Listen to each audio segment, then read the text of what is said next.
Um, I will stop. All right, well, we're going to get this on video because we just want to tell Steve that he just is totally full of shit.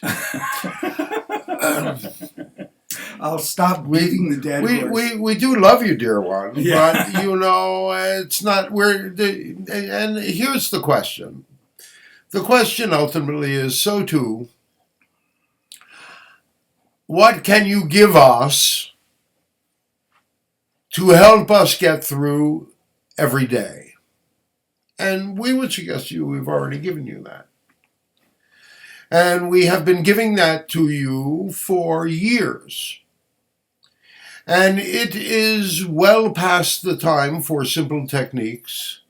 And it is well past the time for little exercises that are going to slightly begin to change the dynamic. Because ultimately, each and every one of you has to begin to look into your heart now. Each and every one of you needs to begin to examine those things, and Steve is not going to like this, but to begin to examine those dark corners that you have never gone to before, that you have often been unwilling to. Dear ones, the dynamic right now is all about forgiveness. It's about forgiving yourself, and it's about forgiving the others. You have to realize that each and every one of you are a product of your environment. Those things that you believe, those religions that you have, those dynamics of judgment that you hold, those biases that you hold, all of those things have been, what shall we say, ingrained in all of you since you have been young. Each of you, even if you have had a so-called enlightened family, we would suggest you still operate within the dynamics of their beliefs. All beliefs and judgments are ultimately false. So you might as well create the most flexible belief system for yourself possible in order to be able to, what shall we say, navigate through this dynamic of chaos. It is almost way too late for simple techniques.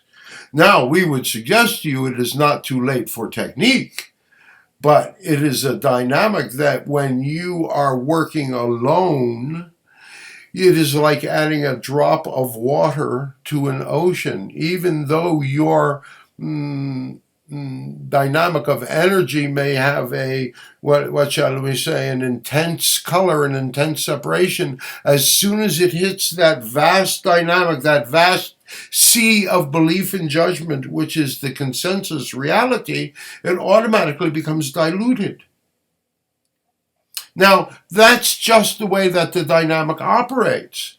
So we have been encouraging you all to try to find ways to come together, to find ways to work together. Now, the thing is that we cannot be your leader. We cannot put ourselves into the position of knowing more than you. One of the reasons that we come through a channel, and what shall we call him, a common channel?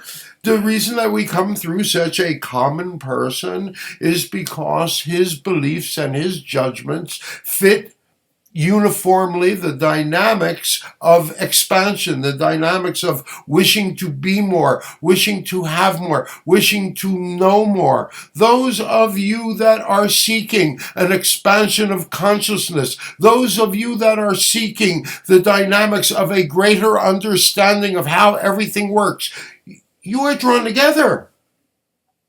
You are drawn together, and yet you are the ones that keep yourselves separate. Because while at the same time you are longing for that connection with others, the problem is that each of you has an individual belief system that you have developed. And finding common ground can be very difficult.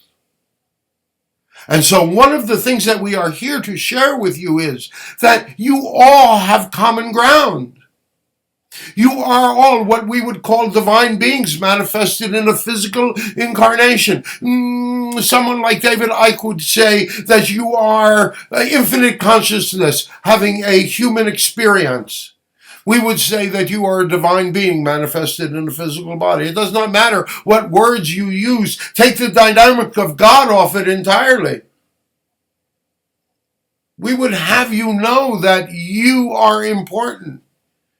Your physical manifestation has a deeper meaning than you believe it to have. So much of your journey and so much of the dynamic of your journey has been one incremental step in after another, so you have lost sight of the entire journey. In fact, your incarnations are what we would call divinely inspired. You decide the things that you wish to face in your life way before you incarnate.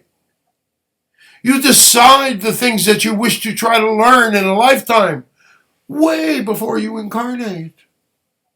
And that is a false statement in and of itself, in that there is no time. But in order to put it in linear terms so that you might be able to understand it,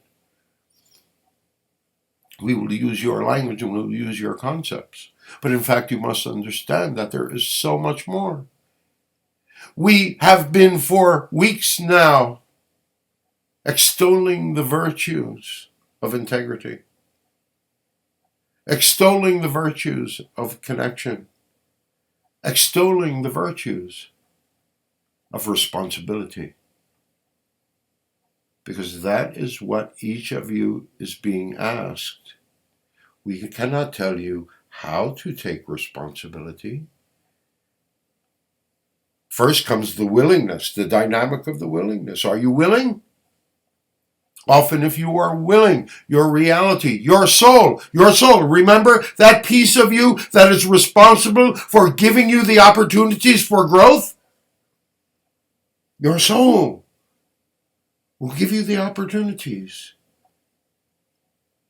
to achieve what you desire, to have the opportunities to make the choices necessary to create the reality that you wish to create. All you have to do is positively put it out there and pay attention, because the opportunities will begin to come to you. Many of you, the things that you ask for, you already have the opportunities. You just don't have the courage to face them. We hate to say that, but it is absolutely the truth. You are told, oh, you must make the perfect choice. You must make the best choice. And we would say that it's better to make a choice and go, oops, than to not make a choice at all. And so if we were to leave you with something today, it would be the understanding that you, each and every one of you, in your own way, can find a way to find common ground with others.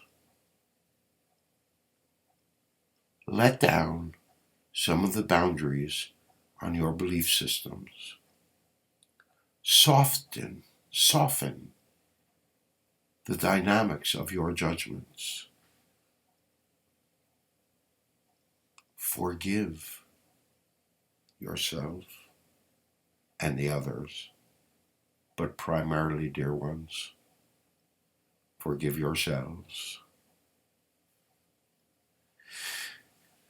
We'll add a little bit here, just at an end, because so many of you wish techniques. Perhaps you have a dynamic in your life that you have not forgiven. And just us speaking about it, you know what it is. Often things that were done to you in your past are seemingly unforgivable. But we would suggest to you that often the what is unforgivable, but you might be able to forgive why it happened. If it was an antagonist, if it was someone that perpetrated violence upon you, if it was something along those lines, we would suggest to you that the same thing was done to them. when they were children or something very similar. People do not perpetrate violence without having been taught. So if you can make the first steps into forgiveness by forgiving why something happened, then you are making the first steps toward complete forgiveness and the ability to put the past behind you. We are SOTU, and this is SOTUesday on May the 9th, 2016. We love you all so very, very much, and so until the next time we close, sending you peace, sending you happiness, sending you joy.